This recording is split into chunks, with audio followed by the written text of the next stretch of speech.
Bonsoir et bienvenue sur Histoire et Révélation. Ce soir, on aborde un sujet essentiel et encore trop mal compris. Le rôle du microbiote dans notre santé. Pourquoi autant de troubles digestifs, de fatigue ou de rechute, notamment dans le SIBO? Une question revient sans cesse, chez les patients comme chez les praticiens. Pourquoi y a-t-il autant de rechutes malgré les traitements classiques? Au point que certains pensent que le SIBO est incurable. Avec Nadia Rassamoueli, on va poser des bases claires, comprendre les mécanismes et surtout redonner l'espoir à tous ceux qui sont en errance. Bonsoir Zelko, avec plaisir comme d'habitude. Toujours un régal de pouvoir échanger avec toi. On a fait plusieurs vidéos. Il y a beaucoup de personnes, même dans les réseaux, qui se posent beaucoup de questions sur des rechutes.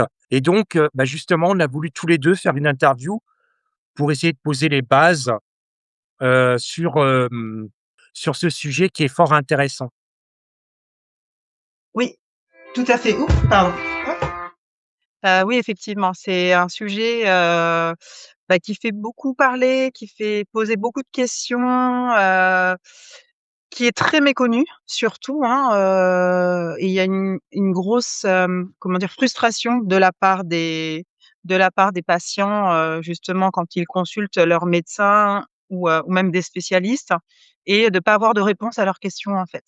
Et puis, surtout de pas, forcément avoir des solutions, efficaces pour, les traiter, durablement, du SIBO.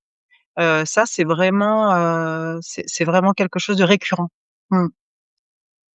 Et c'est vrai que ce qu'on va aborder ce soir, c'est intéressant parce que euh, on, on a pu le constater avec tous les interviews qu'on avait fait ensemble, qu'on parle des patients, mais les praticiens aussi sont point émaillés parce qu'eux aussi, ils ne savent peut-être pas non plus comment faire, tu vois?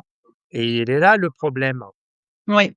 C'est surtout que, finalement, en tant que praticien en médecine fonctionnelle ou en naturopathie, il faut pas qu'on oublie que nous, notre rôle, c'est pas de traiter, une maladie ou de traiter une pathologie, comme le font les médecins. Ça, c'est le rôle des médecins, en fait, finalement.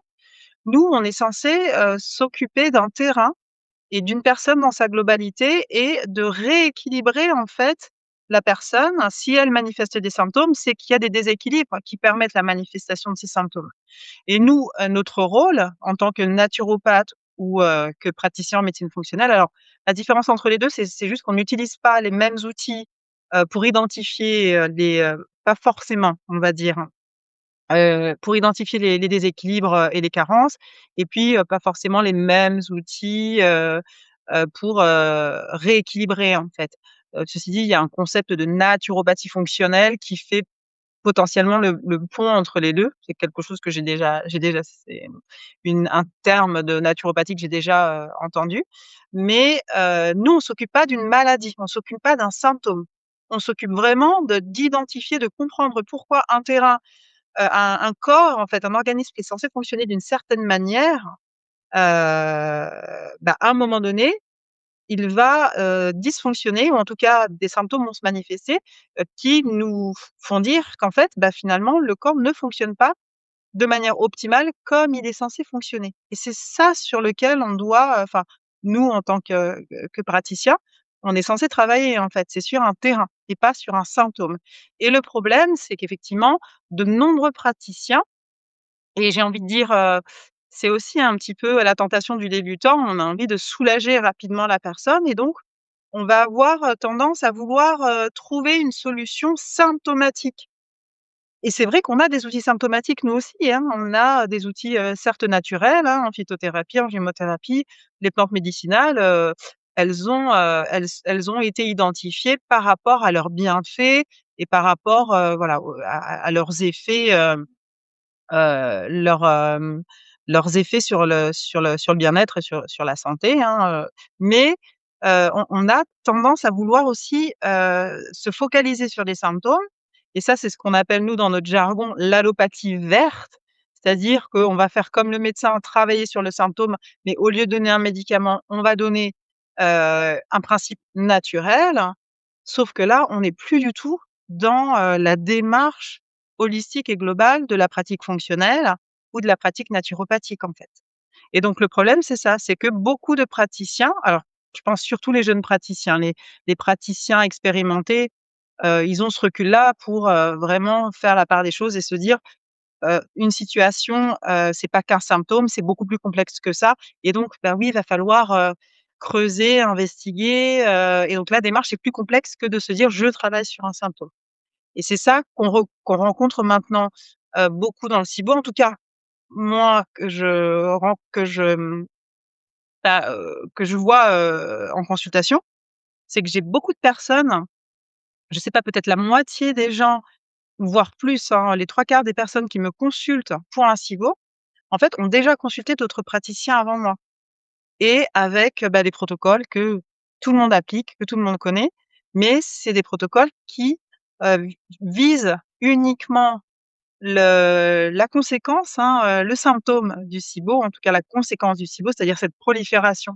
Alors je vais rappeler quand même ce que c'est que le SIBO parce qu'on est rentré dans le vif du sujet, mais peut-être que certaines personnes ne savent pas ce que c'est que le SIBO. Le SIBO, ça veut dire Small Intestinal Bacterial Overgrowth et on peut le traduire en français par, prolifération ou pullulation bactérienne de l'intestin grêle. Donc en gros, c'est un excès de bactéries dans l'intestin grêle. Alors, on a normalement des bactéries dans l'intestin grêle, mais là, on va en avoir en quantité anormalement élevée par rapport à ce qui est normal et donc bah, dans ces cas-là, effectivement, on se dit: «Ah, j'ai un excès de bactéries et ben, je veux réduire cet excès de bactéries», donc soit avec un antibiotique si on est médecin, soit avec des antimicrobiens, naturels si on n'est pas médecin, mais on va s'arrêter là, en fait et on va pas forcément comprendre pourquoi ce SIBO s'est développé et c'est pas que pour le SIBO. Quand une personne vient nous voir avec un problème, un trouble, une problématique, nous, ce qui nous importe, c'est de comprendre pourquoi elle a développé, en fait, cette problématique et le SIBO ne fait pas exception à la règle. Sauf que, ben, malheureusement, voilà, quand on veut faire de l'allopathie verte, ben, on va se concentrer juste sur cette prolifération et j'en ai à l'appel, hein, des gens qui, ont mis tel protocole. C'est toujours les mêmes, outils, c'est toujours les mêmes protocoles, mais par contre, quand je leur demande: «Oui, mais est-ce que vous avez travaillé, sur la cause? Est-ce que vous avez essayé de trouver la cause, d'identifier la cause?» Bah, non, ça a pas été plus loin, en fait. Voilà le problème qu'on rencontre, la plupart du temps.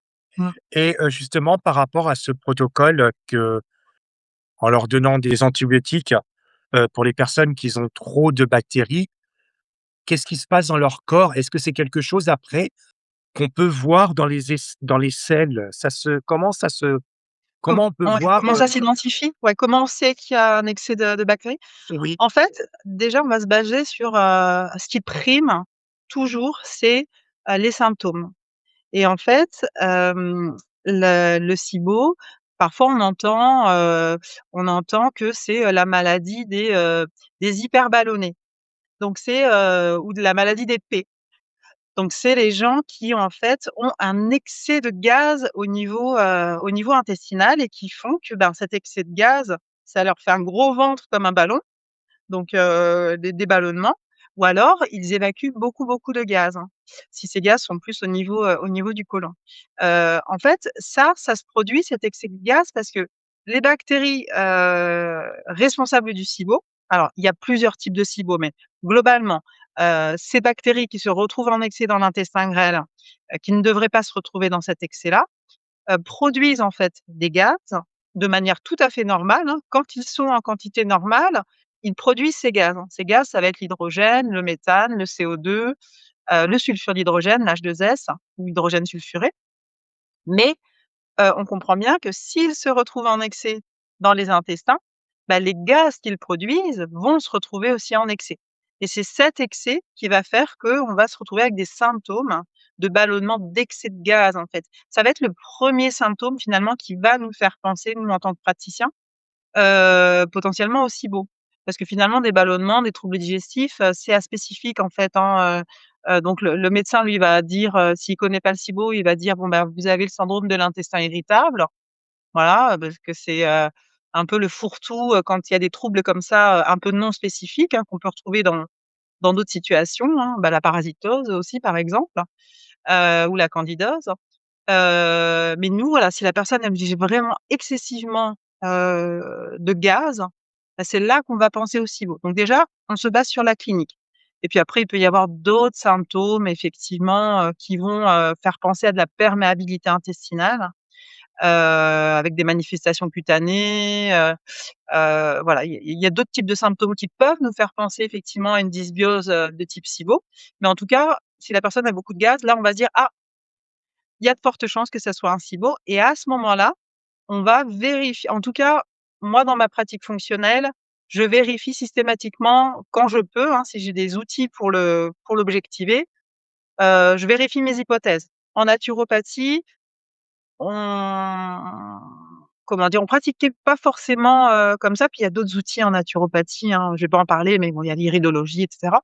Mais, moi depuis que je fais de la pratique fonctionnelle, bah, j'ai appris la biologie fonctionnelle, en fait et donc j'utilise systématiquement des outils pour objectiver, des hypothèses émises. Donc là, on suspecte fortement qu'il y a un SIBO, eh bien, on va faire le test, qui, nous indique effectivement qu'il y a un SIBO et ce test, en fait, c'est un test respiratoire. Parce qu'on a vu, en fait, quand il y a un excès de bactéries, il y a un excès de gaz et donc ce qu'on va essayer d'objectiver, c'est justement cet excès de gaz et cet excès de gaz, l'outil de référence en fait pour identifier, alors diagnostiquer pour les médecins ce SIBO, c'est un test respiratoire. On va souffler en fait dans des poches, ça va être analysé, plusieurs poches, hein, parce que c'est on avale un substrat et le substrat, progresse tout au long de l'intestin, intestin grêle et puis au niveau du côlon et à chaque fois qu'il progresse, bah, les bactéries, qui se trouvent aux différents étages où le substrat va passer, vont s'en nourrir et vont, produire, les gaz et donc nous, on va essayer de justement de, regarder, tout au long de cette progression, à chaque fois expirer, et voir la quantité de gaz. On quantifie en fait les gaz. Donc c'est, comment dire? Une identification indirecte, hein, de l'excès de bactéries. C'est pas du tout, précis, on va pas savoir quelles bactéries sont présentes, en quelle quantité et cetera. C'est en fonction de la quantité de gaz, bah, on se dit: «S'il y a tant de gaz, bah, forcément il y a tant d'excès de bactéries», globalement. Voilà, donc le test pour le SIBO, c'est le test respiratoire, en fait, parce qu'au niveau intestin grêle, il y a pas d'outil vraiment pour aller dans l'intestin grêle. Alors si, il y a une méthode qui n'est pas utilisée, enfin moi j'ai jamais entendu personne qui a pratiqué cette méthode-là, mais en tout cas, au niveau médical ça existe, c'est on va aspirer du liquide dans l'intestin grêle, alors au niveau, du jéjunum en fait, donc le début, enfin milieu de l'intestin grêle. Et puis on va donc ce liquide, on va l'analyser et on va quantifier effectivement la quantité de bactéries et voir qu'effectivement, bah, par rapport à la normale, il y a une quantité, excessive de bactéries, dans ce liquide. Mais bon, c'est hyper invasif, hein, du coup, parce que le test respiratoire, on souffle juste, hein, enfin, il faut avaler un substrat, mais après on souffle, voilà, il y a pas besoin d'être sur une table d'opération pour, on fait ça à la maison, l'aspiration du liquide, jéjunal, ça, c'est quand même, très invasif, donc ça ne se fait jamais, en fait, moi, j'ai jamais entendu personne faire, cette technique-là, même si effectivement, elle fait partie des techniques, comment dire? De diagnostic, du SIBO, en fait, hein. Donc le plus facile, le moins cher, le moins invasif et vraiment le plus pratique, c'est le test respiratoire et plus rapide, en termes de résultats. Mmh. Pourquoi observes-tu aujourd'hui autant de troubles digestifs dans la population? Bah, pour moi, il y a vraiment, plusieurs causes et plusieurs facteurs, dans nos sociétés, nos sociétés notre société contemporaine, en fait. Tu vas avoir, le facteur vraiment et ça, c'est marrant parce que les patients, ont du mal à vraiment à comprendre l'impact du stress sur le système digestif.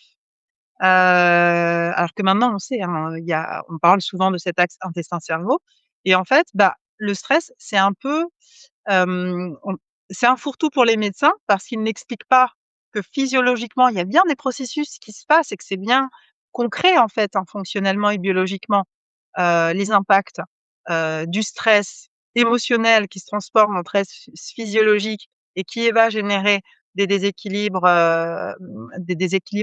inflammatoires, dans l'organisme, mais aussi au niveau du système digestif, hein, au niveau intestinal, au niveau du microbiote également, ça va déséquilibrer le microbiote et bah, ça, c'est quelque chose qui est généralisé, hein. On est dans une société où tout va vite, où il faut aller vite, où on est, pressurisé, voilà, d'un point de vue sociétal, d'un point de vue politique, il y a tout un environnement anxiogène qui fait que, on est, tous soumis, au stress. Alors après, bon, bah, chacun va gérer son stress, de manière différente et puis ça va dépendre aussi de son histoire, des traumatismes potentiels, voilà, de chacun. Mais c'est un facteur vraiment, c'est un facteur principal et après ce stress-là, ça peut générer d'autres déséquilibres, donc au niveau endocrinien, au niveau hormonal. Ensuite, bah, c'est pareil, la qualité de notre alimentation, et la diversité de notre alimentation, bah, c'est, très, très, largement appauvri, depuis des générations déjà, hein, donc au niveau nutritionnel et donc ça, bah, ça va nous créer aussi, tout un tas de carences, tout un tas de toxiques, hein, «d'intoxication» entre guillemets, hein. Donc bah, tu entendu parler de on a tous entendu parler de ce dernier, voilà, l'histoire du cadmium, hein, alors que c'est pas nouveau, mais il y a toujours quelque chose qui sort, heu, pour nous dire que, bah, en fait, on est continuellement exposé, en fait, à des toxiques, à des métaux lourds, les PFAS et cetera, qui nous bloquent aussi le fonctionnement de notre corps. Alors les perturbateurs endocriniens, ça va nous perturber notre fonctionnement endocrinien, notre fonctionnement hormonal et tout ça, ce sont des facteurs qui vont faire que notre corps ne va pas bien fonctionner correctement et puis notre système digestif, en fait, puisque lui, il est en première ligne, hein.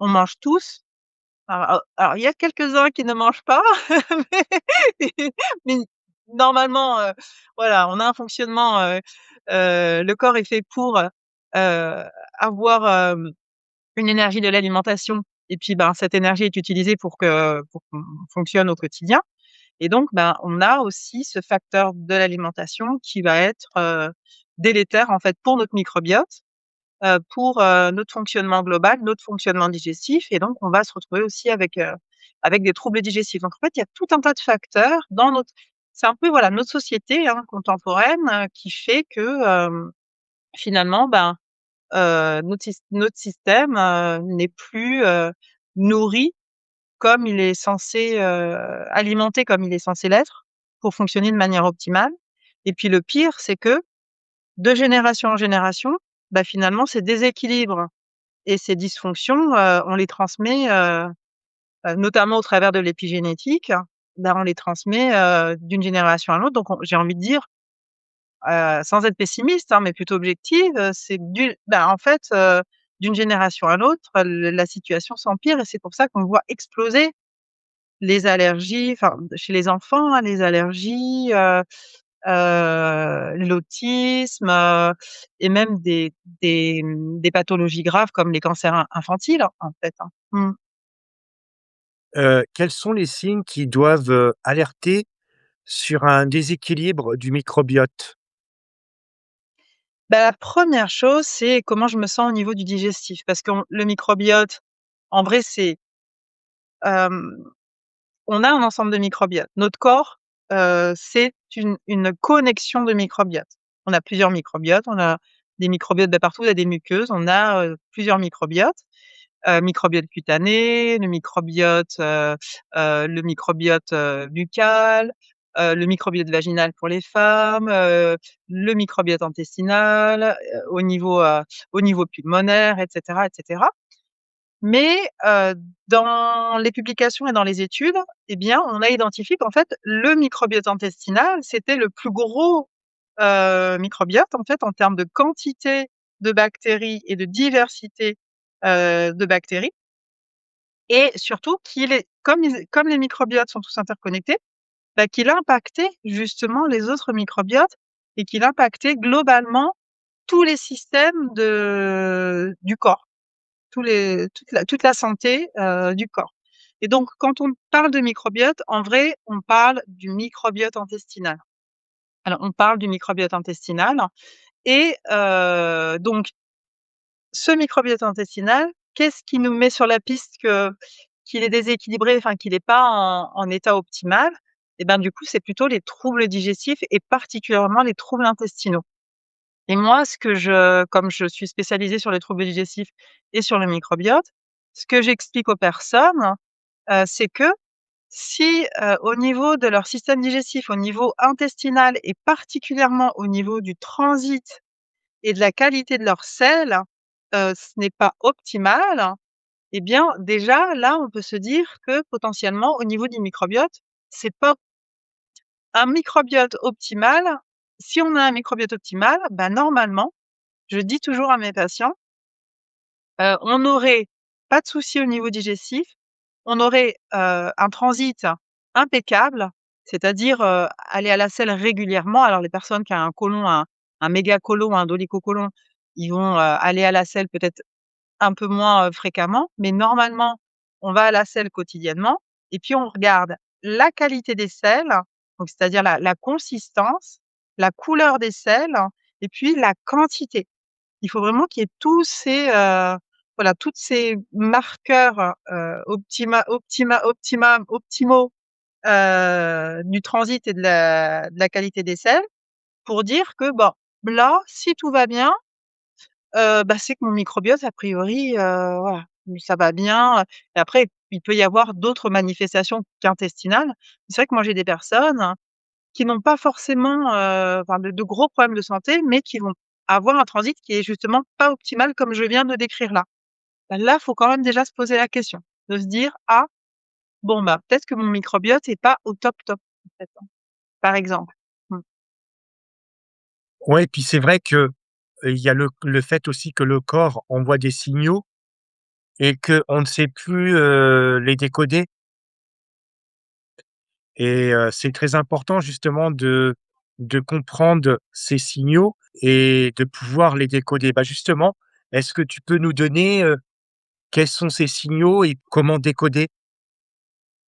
Bah, ce qui est, très complexe avec le microbiote quand même, donc j'ai pas choisi un sujet, facile de de prédilection. C'est que, finalement, en dehors de la partie, digestive et intestinale, le microbiote va aussi avoir des impacts, potentiellement et les études scientifiques sont de plus en plus nombreuses à nous montrer justement ces liens entre, différentes pathologies ou différents troubles extra-digestifs, donc en dehors du système digestif, sur d'autres systèmes, sur, bah, le système nerveux, sur le système cutané, même sur le système, pulmonaire, ORL, qui font le lien entre l'état du microbiote et ces systèmes-là, en fait. Donc au final, potentiellement, sur des maladies chroniques, c'est la chronicité, en fait. Sur des pathologies chroniques, surtout, alors c'est ça, hein, la complexité du microbiote, surtout quand, la personne se trouve en errance médicale. Donc on va être sur des pathologies chroniques un peu compliquées où, bah, la personne a consulté, son médecin, des spécialistes, et puis finalement, ben, les le milieu médical n'a pas réussi à poser un diagnostic ou en tout cas à nommer, les troubles de la personne avec, le nom d'une maladie ou d'une pathologie et donc là, c'est là qu'on peut, suspecter potentiellement un lien avec le microbiote souvent, étant donné que, bah, comme j'ai dit, le microbiote va impacter, tout un tas de systèmes, en fait.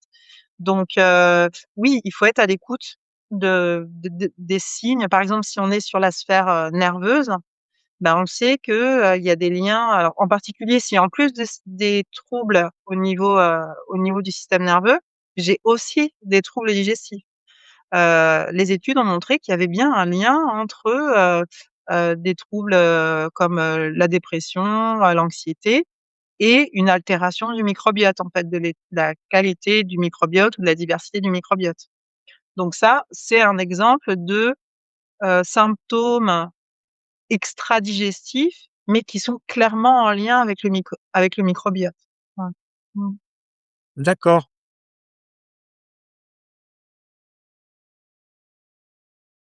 Quels sont les mécanismes principaux qui conduisent à un SIBO?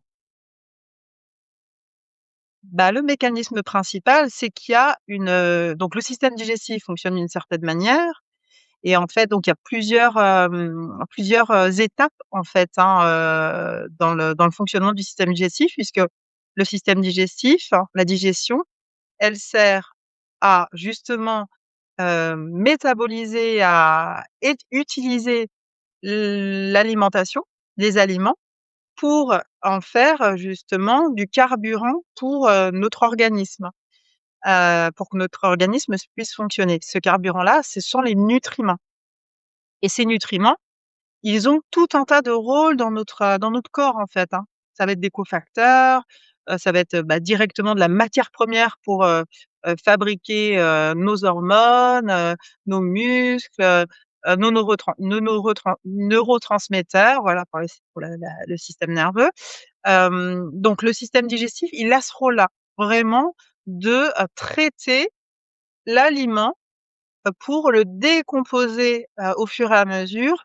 Donc chaque étape, hein, est une étape, voilà, c'est comme une chaîne, hein, de production où, il y a la première découpe et puis, en plus gros morceaux, puis après en plus petits morceaux, plus petits morceaux, plus petits morceaux, jusqu'à ce qu'on arrive à une taille, de nutriments absorbables au niveau de la muqueuse, justement de l'intestin grêle pour aller se retrouver dans la circulation et aller, nourrir, en tout cas, aller, être utilisés par nos différentes cellules et faire en sorte que nos organes, fonctionnent, que notre corps fonctionne grâce à ces nutriments. Donc ça, c'est le rôle du système digestif.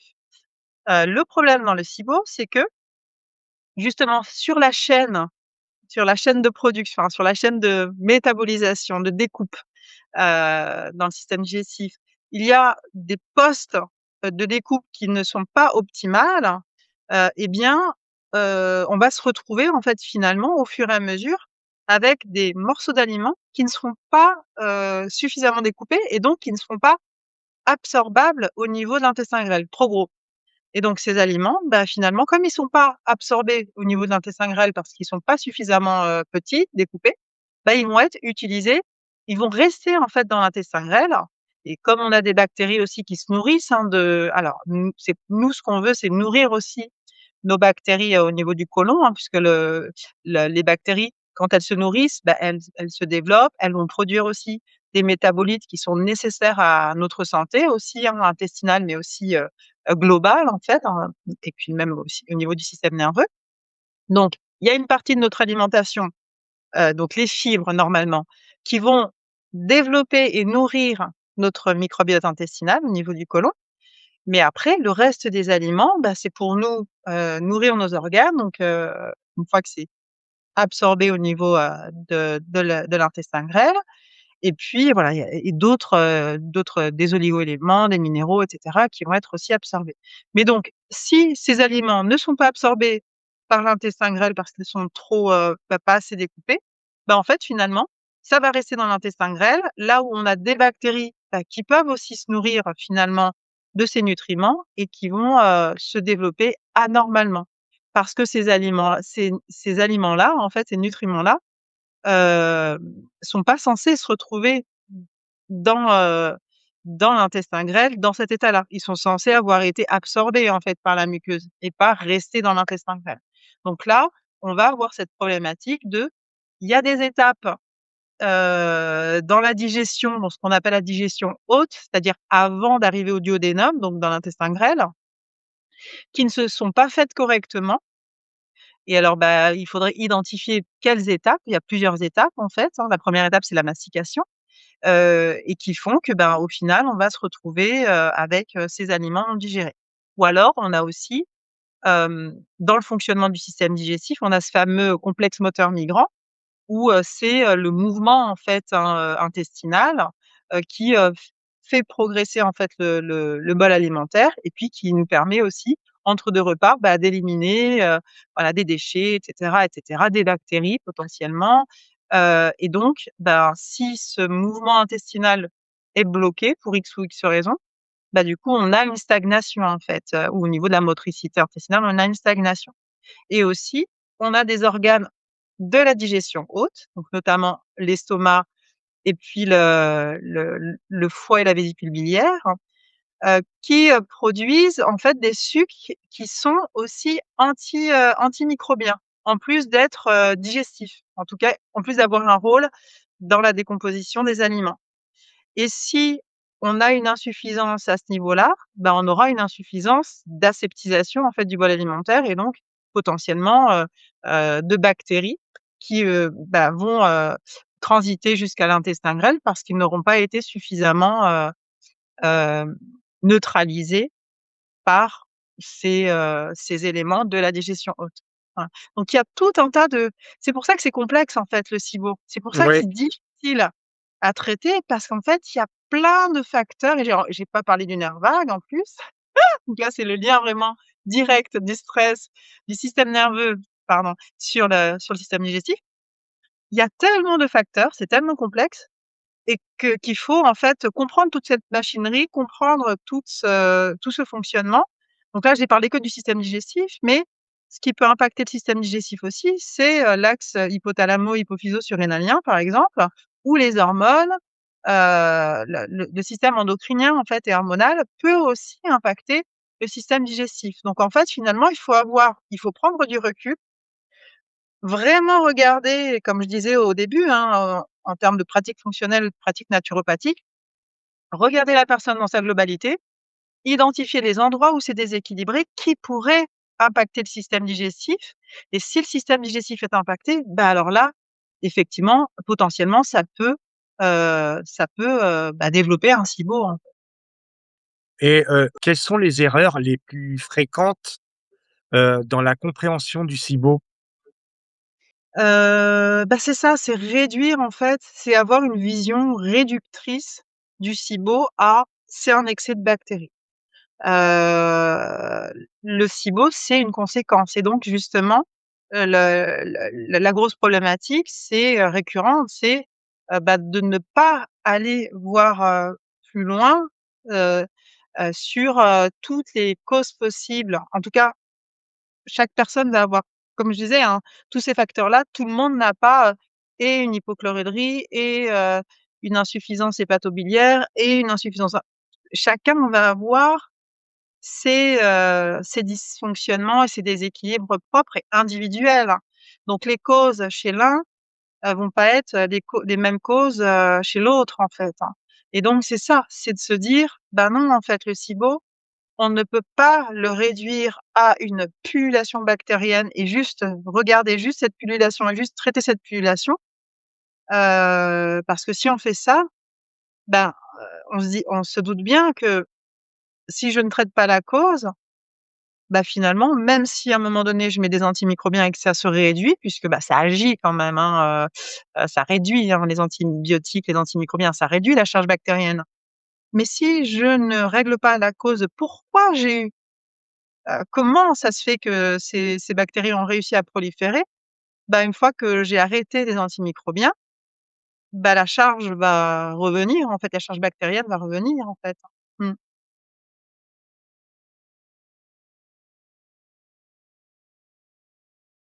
Pourquoi y a-t-il autant de rechutes du SIBO, malgré les traitements classiques?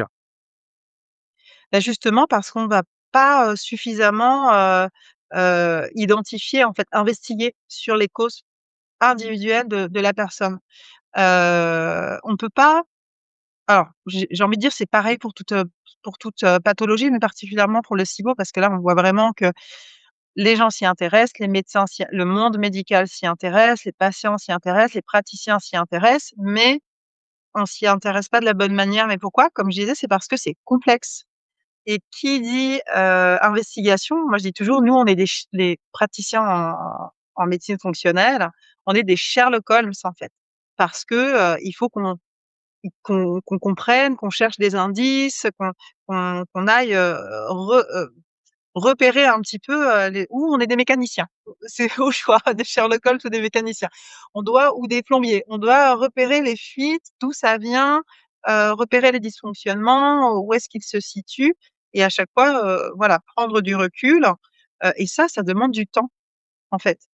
Ça demande énormément de temps, ça demande, beaucoup de réflexion, et puis parfois c'est tellement complexe parce que la personne, elle va peut-être potentiellement avoir plein de facteurs, même des facteurs compliqués, des réactivations virales, voilà, plein de choses vont se rajouter, qui fait que, ben, finalement, c'est beaucoup plus simple de donner des antimicrobiens et puis on se dit: «Bah, voilà, je au moins je traite le symptôme», et finalement, beaucoup plus complexe d'aller vraiment, explorer les causes, surtout sur des cas, très com il y a des cas qui sont complexes et compliqués, en fait, où il y a d'autres, dysfonctionnements autres que le SIBO. Le SIBO n'est qu'une partie, en fait, du dysfonctionnement, qui peut être la cause d'un autre dysfonctionnement et qui entretient, en fait, ce dysfonctionnement. Je pense, par exemple, aux problématiques, du syndrome de l'activation mastocytaire, où là, c'est très souvent qu'on l'a avec le SIBO, mais qui de l'œuf ou la poule, en fait, hein, et là, on est sur des choses très complexes, en fait, hein. Donc le SIBO, c'est un facteur parmi d'autres, hein, mais voilà, il y a pas que le SIBO à traiter, donc c'est là que c'est hyper important de vraiment regarder la personne dans sa globalité et puis nous, de manière, quand on parle de prise en charge holistique, ce qu'on oublie souvent et que les médecins, comment dire? C'est vrai que c'est frustrant pour les patients parce que souvent, on leur dit: «Ah, c'est dans votre tête». Et puis voilà, point barre et au final, bah, oui, en fait, parfois, c'est bien dans la tête, c'est dans le cerveau et c'est même quelque part dans le cerveau où il y a un programme justement, de, d'hypervigilance et de l'axe du stress, en fait, d'hyperactivité, de l'axe du stress qui est lié à un traumatisme. Donc oui, tout ça, c'est bien dans la tête, mais ça s'explique, en fait et donc il y a cet aspect aussi quand on prend une personne dans sa globalité et qu'on la prend en charge de manière holistique, il faut regarder aussi, bah, la cause de la cause de la cause de la cause et parfois, c'est l'émotionnel, hein, potentiellement, hein, l'émotionnel et puis tout ce qui voilà, les traumatismes sont générateurs de comment dire? D'activation du système immunitaire de manière chronique, en fait et de manière inconsciente aussi, très souvent. Et ça, il faut pas le mettre de côté. C'est vraiment, OK, on s'occupe de la physiologie mais il y a cet aspect aussi, et c'est ça qui rajoute de la complexité, en fait. C'est de se dire: «Bah, non, c'est pas que localisé dans l'intestin», alors oui, le problème se manifeste là, mais il est beaucoup plus complexe et il faut aller regarder beaucoup plus loin et prendre du recul et vraiment regarder comme on dit, la big picture, quoi. Mmh. Yes. Les protocoles actuels sont-ils incomplets selon toi? Heu, bah, oui, ils sont incomplets dans le sens où, c'est surtout des antimicrobiens. Alors, bon, je vais pas citer le je vais parler d'un protocole, hein, qui est récurrent. Je vais pas citer d'où il vient, mais bon, les gens qui l'ont eu, ils sauront identifier. Donc il y a les antimicrobiens et puis après effectivement, il y a un protocole, voilà, qui est basique, qui va un petit peu plus loin que les antimicrobiens, où ils vont mettre un prokinétique, en général du gingembre. Alors, les personnes qui ont une gastrite, malheureusement, bah, ça marchera pas pour elles parce que le gingembre potentiellement va les irriter et va réactiver leur gastrite ou voilà, amplifier leur gastrite.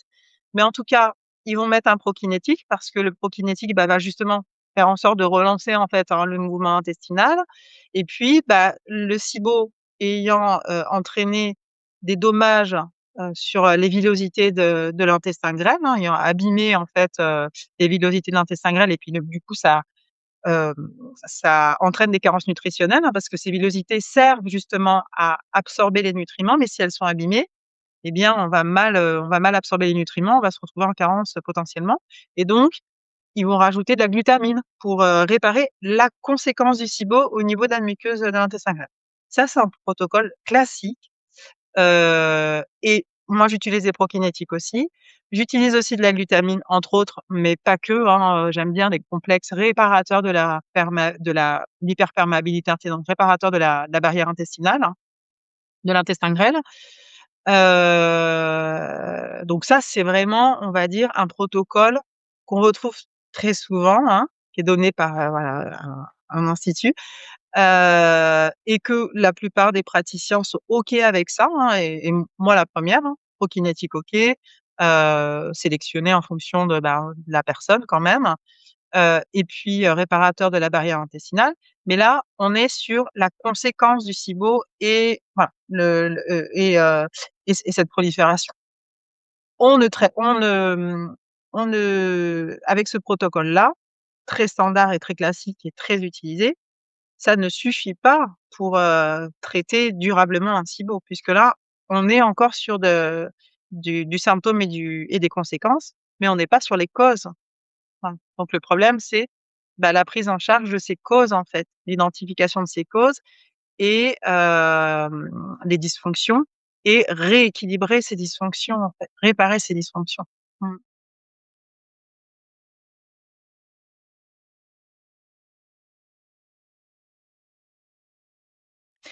Oui, tout à fait et en fait, j'explique souvent, donc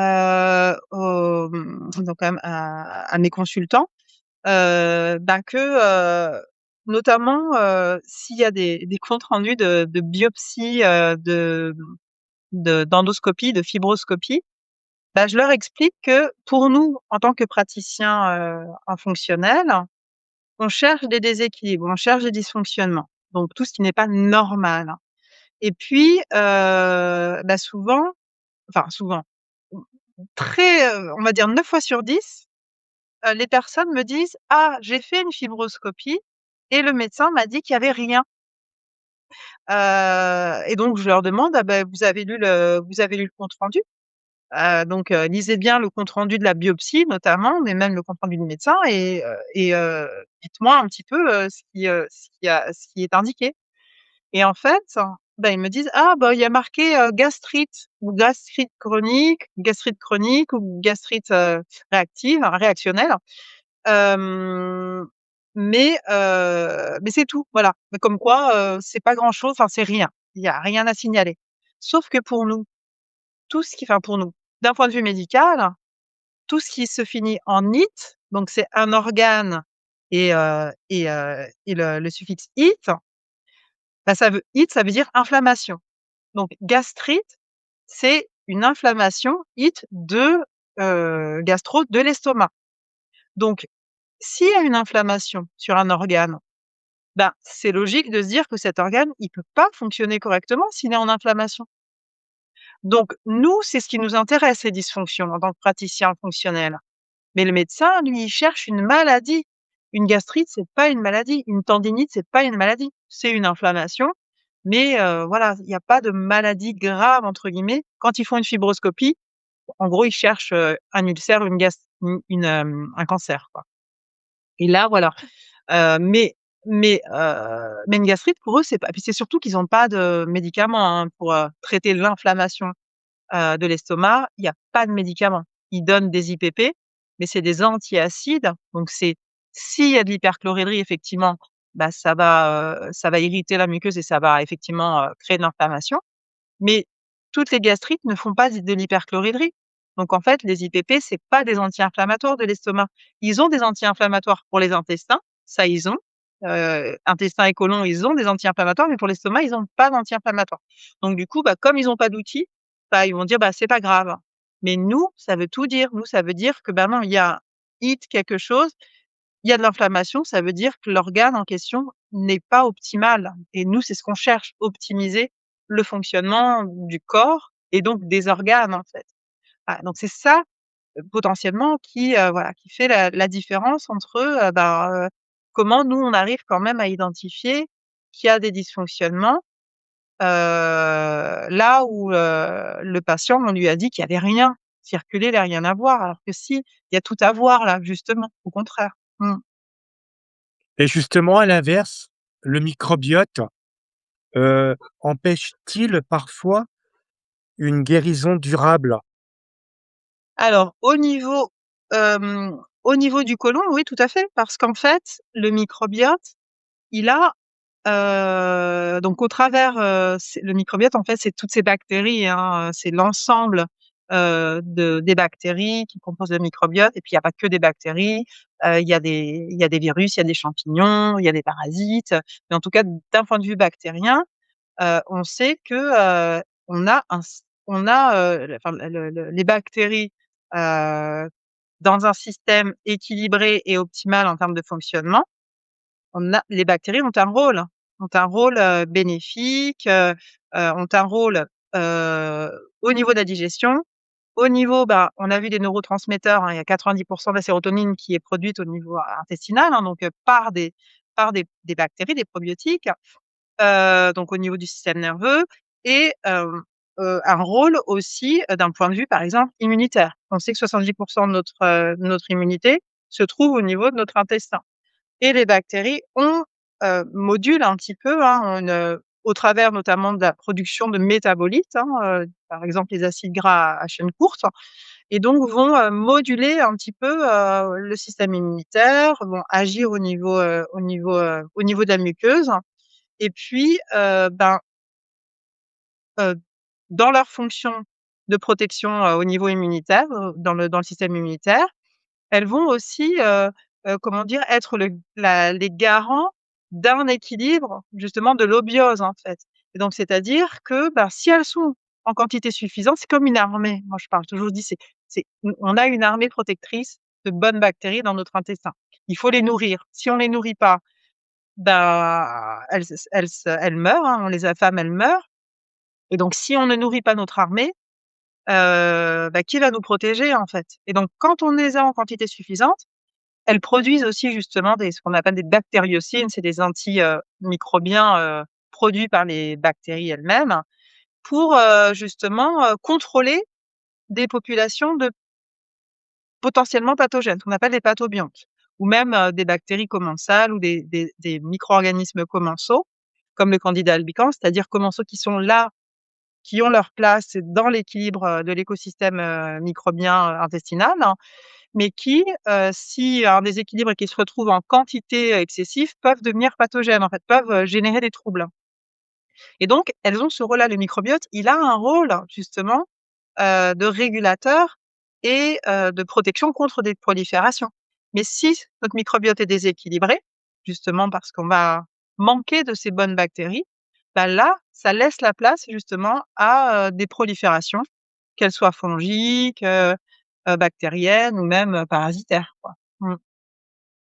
Que réponds-tu à ceux qui pensent aujourd'hui que le SIBO est incurable? Alors là, je comprends en fait quand ces personnes-là, disent ça parce que très souvent ce sont des personnes qui sont en errance médicale depuis des années et des années, finalement, qui ont focalisé, mais parce que les praticiens potentiellement qui les ont, consultés ou alors les groupes, de discussion dans lesquels, ils cherchent des solutions, ruminent un petit peu l'histoire du même protocole, des antimicrobiens et alors j'ai essayé ça et ça et ça et ça marche pas et du coup, ils focalisent sur un point sans justement prendre du recul et regarder cette big picture dont je parlais et de se dire: «Bah non, il faut pas que je focalise sur ce SIBO qui n'est que la conséquence. Il faut vraiment que je me dise, qu'il y a quelque chose qui a dysfonctionné dans mon système digestif qui a fait que ce SIBO s'est développé» et donc c'est ça en fait, c'est que, on va, la détresse et le désespoir vont faire que finalement on va focaliser sur quelque chose et on va ruminer sur quelque chose, ce qui nous empêche de prendre ce recul pour se dire que, bah, non, non, en fait, je qu'il faudrait avoir une vision différente, en fait, de ce SIBO. Donc prendre du recul, vraiment, regarder un petit peu, plus loin et se dire qu'il y a bien, des causes, à ce SIBO. Garder en tête ou en tout cas prendre conscience que ce n'est qu'une conséquence, que c'est pas arrivé comme ça par hasard et que, bah, finalement, si je veux me sortir du SIBO durablement, heu, il faut impérativement que j'identifie mes causes. Alors parfois, c'est tellement complexe comme je disais ou multifactoriel que, bah, ça paraît une montagne insurmontable en fait, enfin à à gravir. Mais c'est la seule voie, c'est la seule issue en fait, hein, c'est la seule voie de sortie. C'est vraiment de se dire, «Est-ce que j'ai vraiment exploré, les causes du SIBO? Est-ce que je comprends déjà que le SIBO, c'est qu'une conséquence? Et une fois que j'ai compris ça et que j'ai pris conscience de ça, est-ce que j'ai pris la peine ou est-ce que les praticiens qui m'ont accompagnée ont bien été dans la démarche de chercher les causes?» Alors un peu après, moi, ça m'arrive aussi, hein, ça peut m'arriver, de me dire: «Ah bah, j'ai pas trou on n'a pas réussi à trouver la cause», hein. C'est de l'investigation, hein. Quand on mène des enquêtes, parfois on trouve pas le coupable, en fait, hein.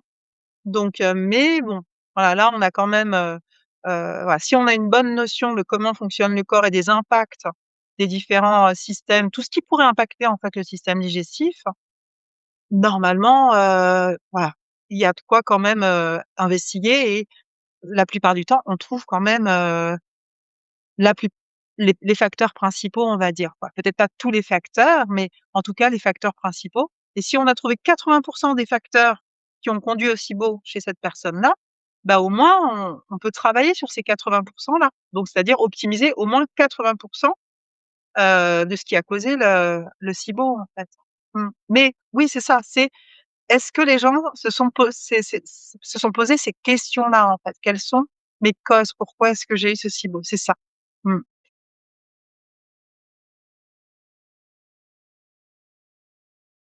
Peut-on sortir durablement du SIBO? Donc oui, c'est ce que je disais. En fait, l'idée, c'est premièrement d'identifier les causes. Ensuite, bah, une fois que j'ai identifié les causes, mettre en place alors nous, en naturopathie, on a plein d'outils, on a de nombreux outils, en fait, hein, on a de la phyto, on a de la gémo, on a, des huiles essentielles. Alors les huiles essentielles, moi, je les utilise très peu en interne, mais par exemple, j'aime bien les utiliser en olfactothérapie pour agir justement sur le système nerveux. On a on a des nutriments, des cofacteurs et cetera, en micronutrition. Donc l'idée, c'est d'identifier la cause et ensuite je mets en place les dysfonctionnements et ensuite je mets en place des outils pour rééquilibrer, en fait, hein, les facteurs qu'on a trouvés, qui étaient dysfonctionnants ou déséquilibrés ou en carence, hein. Voilà, si j'ai un manque, de zinc par exemple, on va remonter en fait, hein, cette carence en zinc parce que c'est un cofacteur enzymatique, c'est, nécessaire pour, voilà la barrière intestinale, pour, le système immunitaire, s'il y a besoin de soutenir le système immunitaire justement, pour la fonction thyroïdienne, enfin pour plein de choses en fait le zinc. C'est un exemple parmi d'autres, hein, mais le fer aussi. Hem, donc je corrige, je régule en fait ces fonctions, je rééquilibre ces fonctions, je les remets en état de fonctionnement optimal. Et puis ensuite, je prends conscience justement de mes «faiblesses» entre guillemets. C'est-à-dire que c'est pas tout de, alors je vais donner un exemple très bête, mais par exemple une personne, on s'aperçoit qu'elle boit pas suffisamment et l'eau, c'est pareil, c'est tellement sous-coté. J'ai tellement de gens qui ne boivent pas suffisamment et moi je leur dis: «Tant que vous ne buvez pas suffisamment, ne prenez pas les compléments alimentaires. Ça ne sert à rien. Votre système digestif, il a besoin enfin tout votre corps a besoin d'eau pour fonctionner.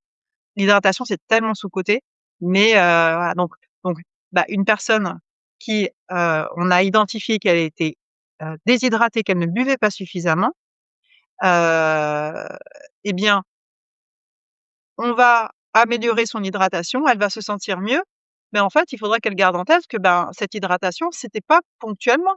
C'est quelque chose qu'il va falloir qu'elle mette en place «à vie» entre guillemets et donc bah, si par exemple, on identifie qu'une personne, et ça, chaque personne est différente et chaque personne va hériter de «faiblesses» entre guillemets, et ça peut être génétique, ça peut être héréditaire, d'organes, par exemple, hein. Bah, telle personne va avoir un foie plutôt faible, l'autre, ça va être plutôt, son estomac et cetera. Si on a conscience de ces faiblesses, ben, on saura que, ben, moi, régulièrement, depuis petite, j'ai des problèmes de foie, et ben, moi, je sais que régulièrement, il va falloir que je m'occupe de mon foie. En fait, que mon foie, toute ma vie, ça sera un organe qu'il faudra que, auquel je fasse attention dans mon hygiène de vie, dans mon alimentation, donc c'est pas on va identifier ces facteurs, on va les, ces déséquilibres, on va les, voilà, on va les corriger et puis ça va aller mieux et puis, et voilà et on repart dans, voilà, des excès ou, c'est des choses à mettre en place à vie si on veut éviter les «rechutes à vie» entre guillemets.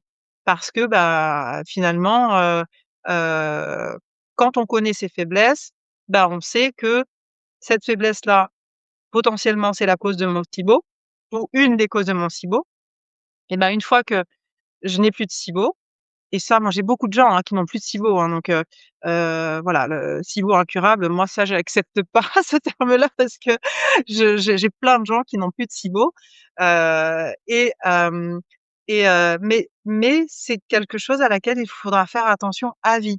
C'est-à-dire que j'ai conscience que je peux avoir tendance à tel ou tel dysfonctionnement ou ralentissement intestinal ou et cetera et donc bah, je devrais faire attention à vie à ces facteurs-là pour que justement pour éviter que le SIBO, mais j'ai envie de dire, c'est encore une fois, c'est pareil dans toutes les autres pathologies, hein. Dans toutes les autres pathologies et moi-même j'ai une, on m'a diagnostiqué une pathologie, chronique, donc potentiellement que je devrais avoir à vie. Mais en fait, si on connaît ces facteurs, moi je connais mes facteurs de risque de «rechute» entre guillemets, bah, je fais attention en fait. Je sais qu'il faut que je fasse ci, que je fasse ça, toute ma vie. Voilà, si je veux pas, si je veux être, tranquille, hein. Donc bah, le SIBO fait pas exception non plus à la règle, hein, si, j'ai des tendances à avoir un système digestif qui n'est pas optimal et qui peut développer un SIBO, bah, je vais faire d'autant plus attention.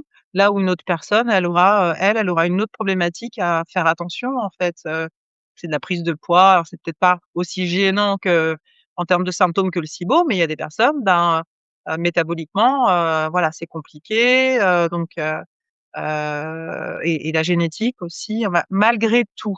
C'est vrai que moi je considère que la génétique, c'est très peu, c'est un pourcentage très, très bas sur, les causes des pathologies et que la plupart du temps, c'est vraiment, heu, plutôt, bah, fonctionnel, et nutritionnel et puis, l'hygiène de vie et l'alimentation. Mais oui, il peut y avoir, des polymorphismes qui vont faire que je vais potentiellement avoir plus de risques d'avoir une, thyroïde, ralentie, que je vais avoir potentiellement de la dysbiose chronique. Donc oui, il y a des polymorphismes qui existent et donc quand on connaît ces polymorphismes, et ben, on sait justement qu'à vie, puisque c'est génétique, à vie, je vais devoir, voilà, faire attention ou prendre tel complément ou en tout cas, j'ai cette conscience-là et donc cette conscience, de mon corps «à vie» entre guillemets. Mmh. Quel est selon toi le facteur le plus souvent négligé? Le stress, on va dire que, donc il y a quelques années, quand j'ai commencé justement à travailler sur le SIBO, parce que je me suis rendu compte qu'il y avait énormément de gens finalement qui, étaient concernés sans le savoir.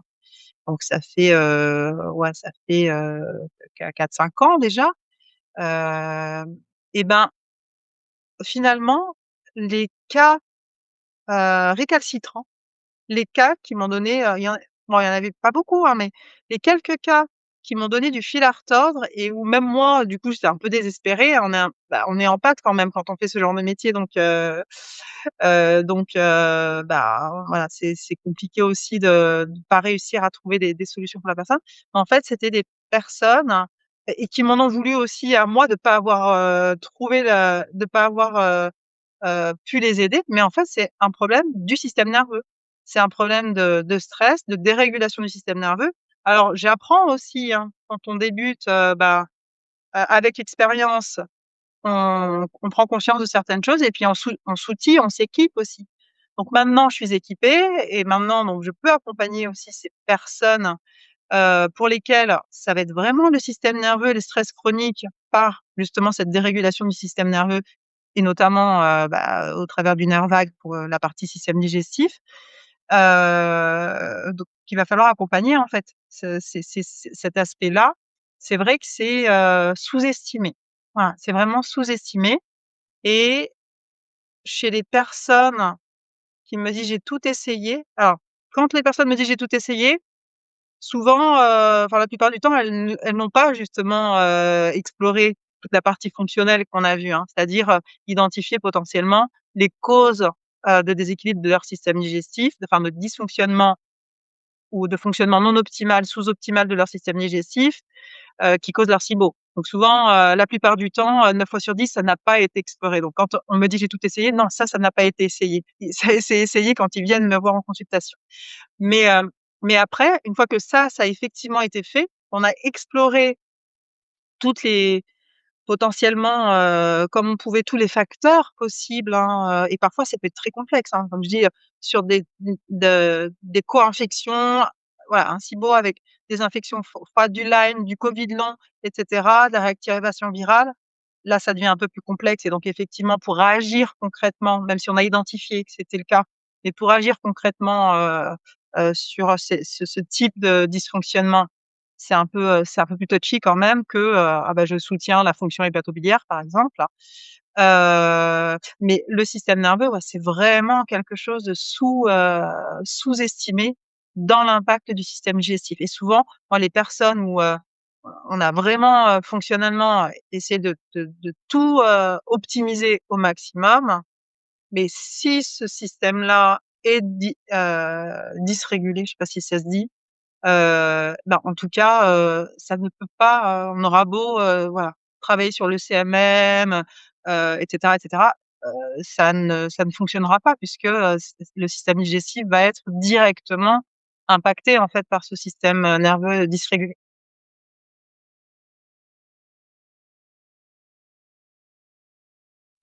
Pourquoi tant de patients se sentent en errance thérapeutique? Justement parce que le SIBO est très mal connu, en fait, hein, donc même les médecins qui connaissent le SIBO et qui connaissent justement, ces protocoles ou l'antibiotique de référence, en tout cas qui fait consensus sur les études, scientifiques des experts SIBO, des chercheurs experts, sur le SIBO, malgré tout, c'est le temps d'être diagnostiqué, et puis, comment dire? Parfois les personnes restent des années avec leurs troubles. On leur a dit que c'est de l'intestin irritable. Alors parfois, souvent, ben, elles, comment dire? Elles se font à l'idée que c'est de l'intestin irritable et qu'il y a rien à faire. J'ai pas de solution, à vie et puis à un moment donné, elles ont un regain, parce que vraiment elles sont gênées, qu'elles cherchent et que mais finalement, ces personnes-là ne sont pas accompagnées. Souvent, elles font la démarche elles-mêmes de rechercher, d'aller sur internet, sur les réseaux sociaux, et c'est là que ça devient, fatigant, c'est chronophage, c'est épuisant, surtout qu'ils sont déjà épuisés par leurs troubles, en fait, hein, par leurs symptômes et il y a cet épuisement un peu moral et mental parce qu'en face, il y a pas de praticien, surtout dans le domaine, dans le milieu, médical, pour répondre à leurs questions et à leurs interrogations, et leur apporter des solutions durables, en fait. Donc c'est ça qui fait que, il y a alors grâce aux réseaux sociaux, j'ai envie de dire et grâce à internet et on a la possibilité maintenant d'avoir tellement d'informations et donc grâce à ça, le SIBO effectivement, les gens ont pu, se renseigner et s'informer sur, ce trouble et donc potentiellement, trouver des clés de réponse à leur, inconfort quotidien. Mais c'est long, en fait. C'est long à le chemin est long, c'est: «Ah, j'ai peut-être un SIBO. Bon, maintenant qu'est-ce que je fais? Comment savoir, vers à qui je m'adresse? Mon médecin généraliste, il sait pas ce que c'est. Je vois le gastro-entérologue qui est censé, le connaître puisque c'est un trouble digestif, il connaît pas ou voilà, il veut me donner, un antibiotique qui n'a rien à voir avec le s enfin, qui en tout cas qui est pas vraiment efficace contre le SIBO. Hem, donc c'est de là d'où vient l'errance médicale. C'est vraiment la méconnaissance, de ce sujet. En plus, SIBO, c'est Small Intestinal Bacterial, c'est en anglais. Heu, Même les médecins qui connaissent le SIBO, ils disent SIBO. Ils vont pas dire, alors les Québécois, ils aiment pas utiliser les acronymes anglais, donc eux, dès qu'ils peuvent, ils vont, traduire en français. Donc eux, c'est, hem, PBIG pour, pullulation bactérienne de l'intestin grêle. C'est pas très beau, hein, PBIG, donc on va plutôt dire SIBO, mais c'est pour dire que normalement, toutes les pathologies qui sont connues en France, elles ont leur traduction en français.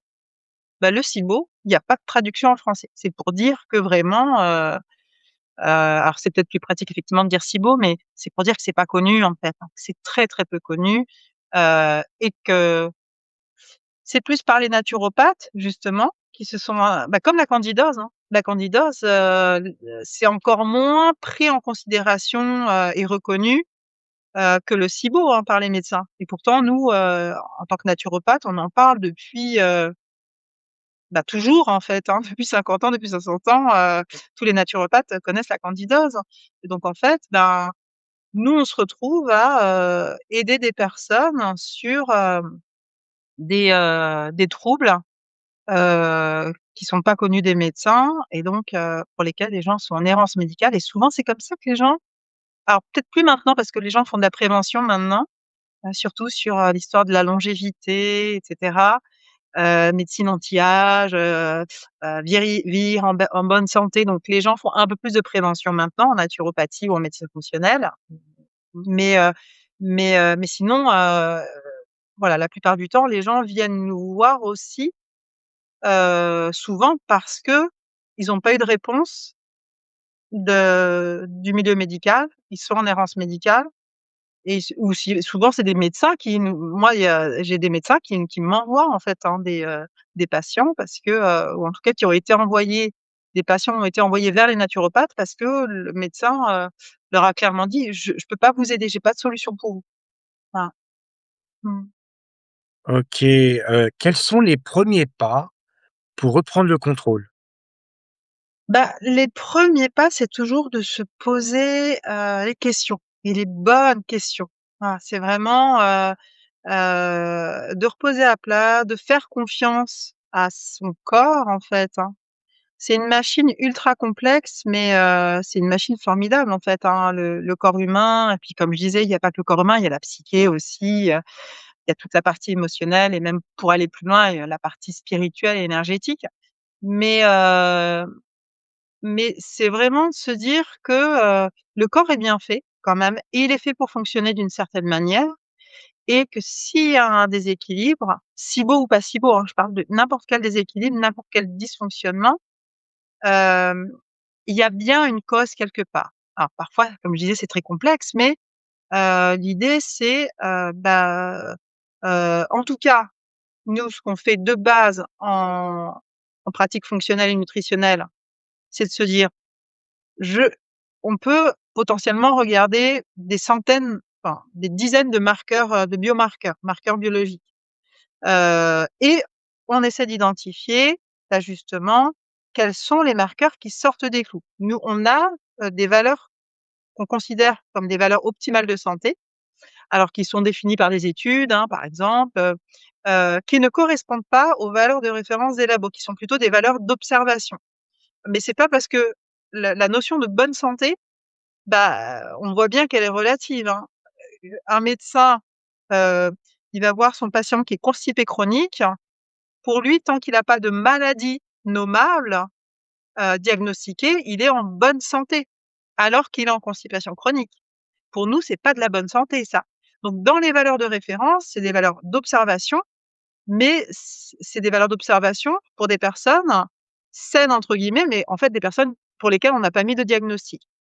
Nous, les valeurs qu'on utilise, c'est des valeurs où, ces seuils sont on appelle ça des valeurs optimales de santé parce que si la personne, sur ces marqueurs-là, elle est dans ces valeurs-là, normalement le corps, il fonctionne à son plein potentiel, de manière optimale, à ces valeurs-là.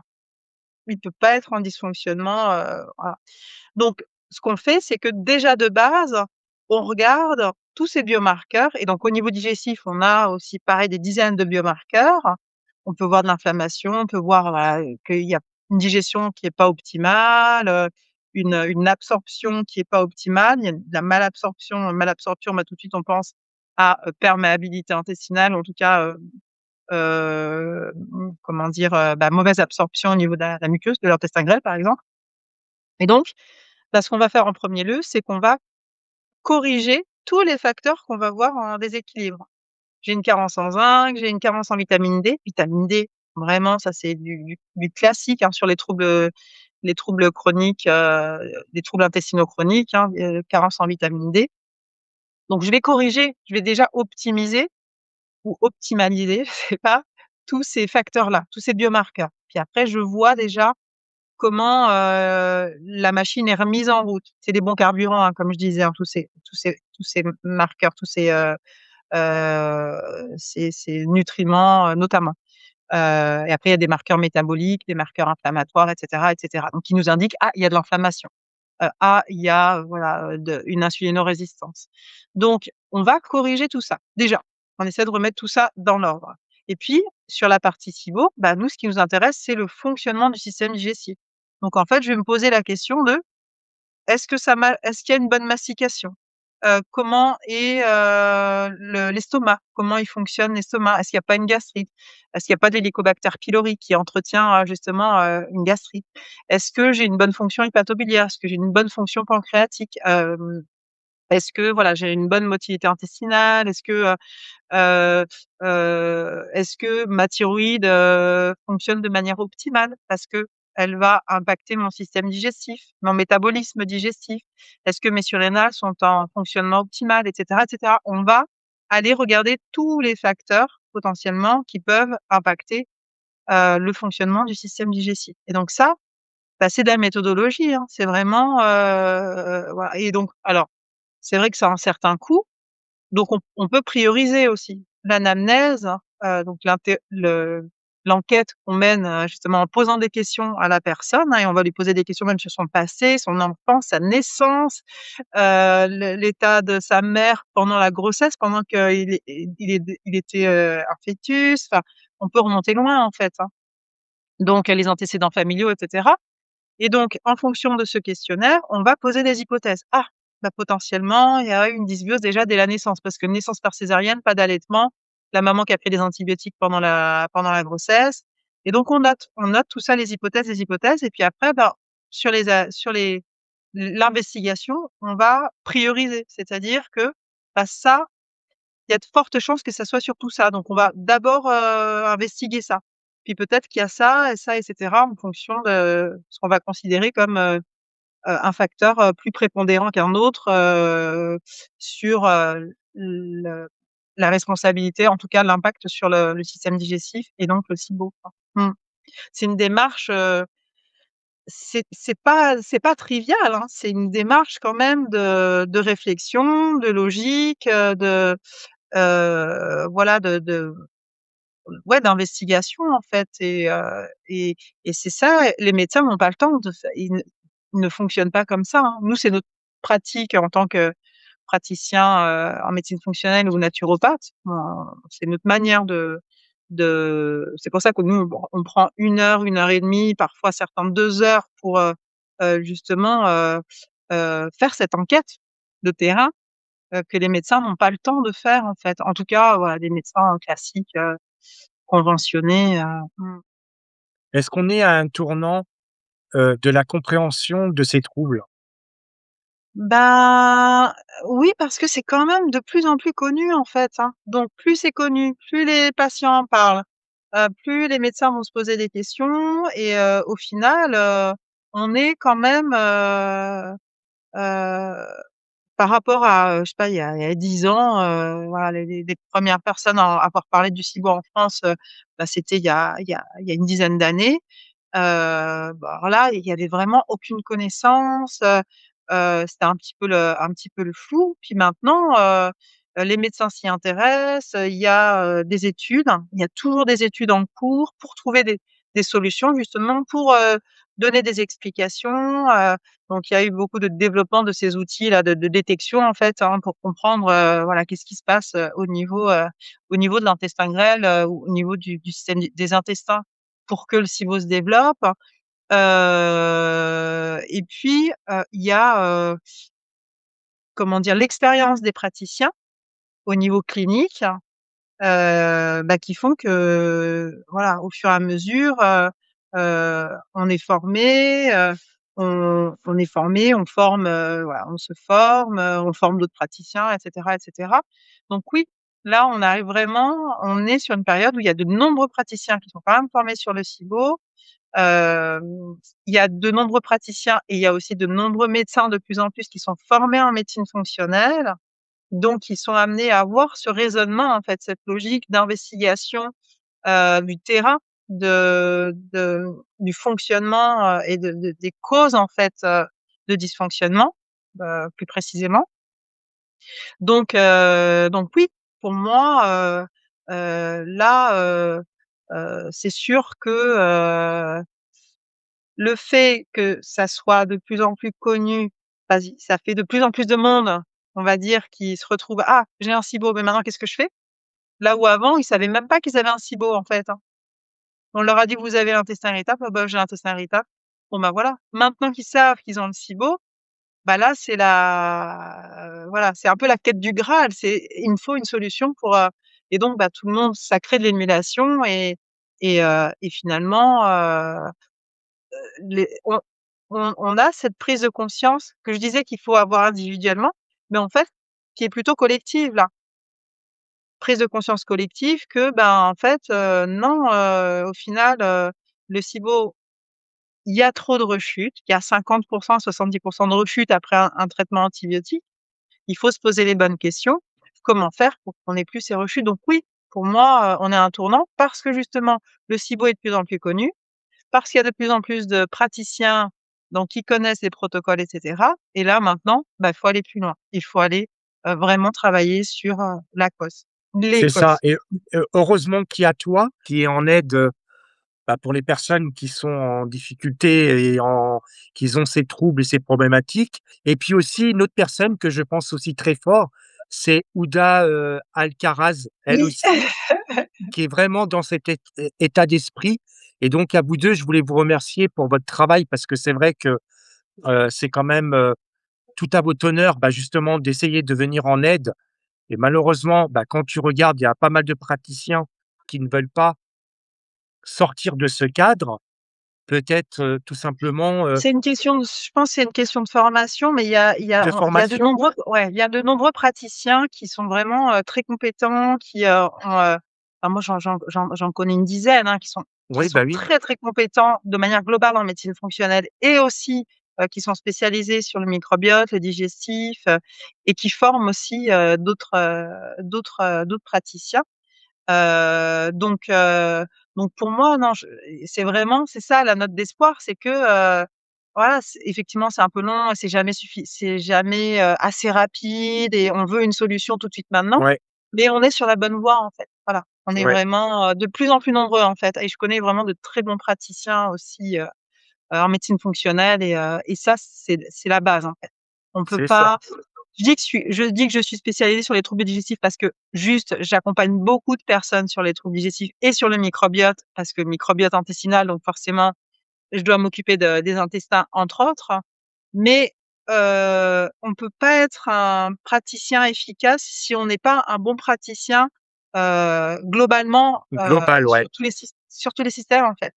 Voilà. Il faut vraiment se poser des questions de l'interconnexion, en fait, des systèmes parce que, bah, comme on disait, le corps, c'est c'est nous, en médecine fonctionnelle, on travaille pas par, par système. Ouais, On regarde forcément, même si on est spécialisé, une sur sur le l'endométriose, global. d'autres, voilà, on est forcément amené à, à maîtriser, en fait, alors à maîtriser, c'est un grand mot parce que, c'est dur de tout maîtriser, mais en tout cas, avoir un minimum de connaissances, et sur les autres, sur tout le corps humain, sur tous les systèmes du corps humain parce que tout est interconnecté, en fait. Voilà. On Ouais, n'a pas de bah, oui. vision réductrice, on a vraiment une vision globale. C'est le propre de notre pratique. Donc et je connais des praticiens qui sont vraiment très, très bien formés et qui sont très, très bons, là. Mmh. Ouais. Alors j'ai encore une dernière question. Si tu devais transmettre un message essentiel à ceux qui pensent ne jamais s'en sortir, tu dirais quoi? Bah, je leur dirais que, il y a il y a toujours de l'espoir tant qu'on n'a pas tout essayé et quand on dit: «J'ai tout essayé», faut vraiment bien se poser la question de se dire: «Est-ce que j'ai vraiment tout essayé, en fait?» C'est ça, c'est vraiment, est-ce que je me suis, posé les bonnes questions et est-ce que aussi j'ai posé les bonnes questions aux praticiens potentiellement si je suis accompagnée par des praticiens, est-ce que je leur ai posé aussi les bonnes questions? Ils ont peut-être pas les réponses, mais en tout cas, c'est se poser des questions.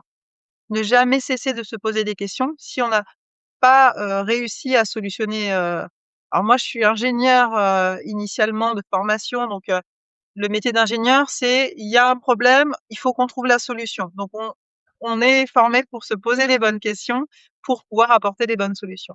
Mais en vrai, on devrait faire ça pour tout. Si on a un problème, est-ce qu'on est-ce qu'on se pose les bonnes questions? Et sinon, est-ce que je peux trouver un praticien qui peut m'aider justement à me poser les bonnes questions, en fait? C'est ça. Hein. Est-ce que j'ai exploré tout le spectre des possibles, des questions possibles, en fait, sur ma situation, en fait et pas vraiment se cantonner juste à: «J'ai pris les antimicrobiens». Ça ne s'arrête pas à ça. On ne s'est pas posé des questions quand on a pris des antimicrobiens, des antibiotiques. On s'est posé aucune question. On applique un protocole, mais on s'est posé aucune question. Il faut être curieux, il faut se poser des questions. Mmh. Tu sais, ça me fait penser un petit peu dans l'industrie. Dans l'industrie, tu as le QQPV. Le QQPV, qu'est-ce que QQPV, c'est c'est que donc? tu te poses, quoi, pourquoi, comment, tu te poses toutes ces questions, Ah en oui, fin de tout à fait. compte. Oui, tout à fait. Donc tu Exactement. fais ton propre diagnostic pour arriver à la conclusion finale de ta problématique. Et ben, c'est Exactement. exactement la même chose. C'est ça. Mais en tout cas, ça donne des pistes et après, ben, parce que, bah, voilà, je comprends bien que les gens sont pas, même si ça les intéresse, ils sont pas, ils connaissent pas, même nous, hein, on n'est pas, on sait pas tout donc mais au moins qu'ils commencent à se poser des questions et après, bah, qu'ils se fassent aider pour, se poser d'autres questions auxquelles, ils pensent pas forcément, en fait. Voilà. Alors, s'il y a des personnes qui sont intéressées et qui sont dans ces problématiques qu'on en vient d'aborder ce soir, comment ils peuvent rentrer en contact avec toi? Bah, par mail, essentiellement, voilà et puis, sur mon site internet. En fait, en vrai, sur mon site internet, c'est expliqué, ma démarche, mon parcours, donc la manière dont, voilà, dont je pratique en consultation. Donc là, ils trouvent un maximum d'informations et puis si effectivement ils ont, il y a des questions, voilà, auxquelles ils ont pas trouvé réponse sur le site internet, ils peuvent effectivement m'envoyer un mail. Mais globalement, tout est indiqué, sur mon site internet. Voilà, toute ma manière de pratiquer est indiquée sur le site. Donc nadiarasamoli.com, c'est simple, tout Yes. attaché. Voilà. Donc, il est là et ça diffuse, en bas, sous la vidéo. OK. Donc, merci Nadia pour cet échange riche et éclairant. Merci à Ce toi, qu'on Céline. comprend ce soir, c'est que derrière les troubles digestifs, la fatigue ou la rechute du SIBO, il y a souvent une réalité plus complexe, mais aussi des solutions, à condition de regarder au bon endroit et surtout un message important Non, le SIBO n'est pas une fatalité. Non, les rechutes ne veulent pas dire que tout est perdu. C'est peut-être simplement le signe qu'il faut changer d'approche, mieux comprendre son terrain et avancer étape par étape. Si vous êtes en train de traverser ça, ne perdez pas espoir. Des pistes existent et vous n'êtes pas seul. Merci à tous pour votre présence et je vous retrouve à très bientôt pour un nouveau live. Bonne soirée à vous. Merci Nadia. Bonne soirée, merci.